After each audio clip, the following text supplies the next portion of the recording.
Simon & Schuster Audio presents The Best Awful, a novel by Carrie Fisher. Read by the author.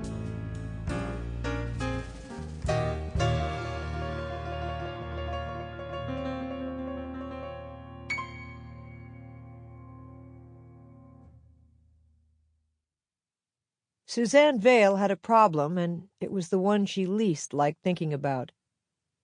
She'd had a child with someone who forgot to tell her he was gay. He forgot to tell her, and she forgot to notice. He might have forgot to mention it because he'd hoped she would save him, making him into a normal family man with a wife and a child and a job running a studio. And hadn't she wanted to be saved from certain things also? From life alone, from being childless, from a life that might have looked a little sad from the outside. So merging their secret hopes for rescue, they'd had a baby with their unwritten pact of androgyny, an androgyny that informed the life they lived out loud. Suzanne had never seen herself as what she called a squeezy, tilty girl. She was a breadwinner with a very yang personality.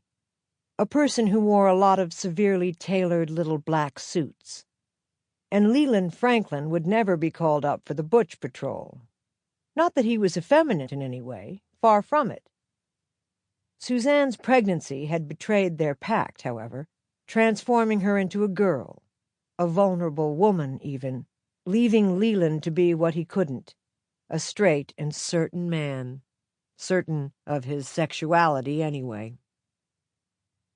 Looking back, perhaps Suzanne should have guessed based on his affection for Biedermeier furniture or even his fastidiousness with his grooming. She should have known when, toward the end, he'd begun rigorously attending a gym, perfecting a body she knew wasn't being perfected for her. Their alliance had broken under the strain of their attempt at normalcy gone wrong. When their daughter Honey was 3, Leland had left her for a man, though initially this was not what he'd said. He'd said he was leaving because Suzanne was crazy, kept him up all night, refused to take her bipolar medicine, and she would talk all the time.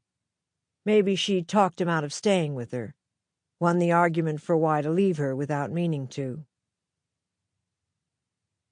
After Leland had left, right after, when feelings were still high with winds of hurt and Sample complete. Ready to continue?